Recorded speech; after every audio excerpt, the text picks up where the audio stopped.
গোয়া থেকে ঘুরে আসার পর সবার একটাই প্রশ্ন, কিরে কত খরচা হলো, ট্রেনে কত টাকা লাগলো, প্লেনে বা কত, বা ওখানে ট্রান্সপোর্ট খরচা কেমন।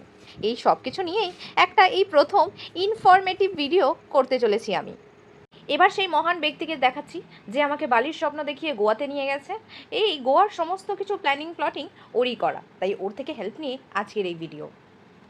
প্রথমেই বলি, কলকাতাবাসীর জন্য একটাই ট্রেন রয়েছে, আমরাবতী এক্সপ্রেস, যেটা হচ্ছে শালিমার স্টেশন থেকে ছাড়ে সোম, মঙ্গল, বৃহস্পতি, শনিবার রাত 11টা 10 থেকে।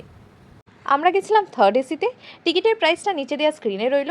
দীর্ঘ 41 ঘন্টার জার্নি কমপ্লিট করে আমরা পৌঁছেছিলাম ভাস্কো ডা গামাতে। যদি তোমরা সাউথ গোয়া যেতে চাও তাহলে তোমরা মাডগাঁওতে নামবে। ট্রেন থেকে নেমে প্রাইভেট গাড়ি করে আমরা হোটেল অবধি গেছিলাম, যার প্রাইস ছিল 200 টাকা পার হেড।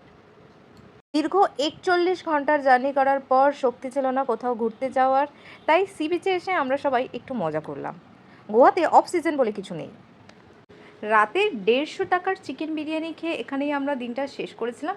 আজকের দিনে মোট খরচ হলো নিচে দেওয়া স্ক্রিনে। সাইট সিন দেখতে কোথায় কত খরচা লাগবে সেটা দ্বিতীয় ভিডিওতে দেখব। দ্বিতীয় ভিডিও দেখার জন্য এই ভিডিওটাকে লাইক করে দিও।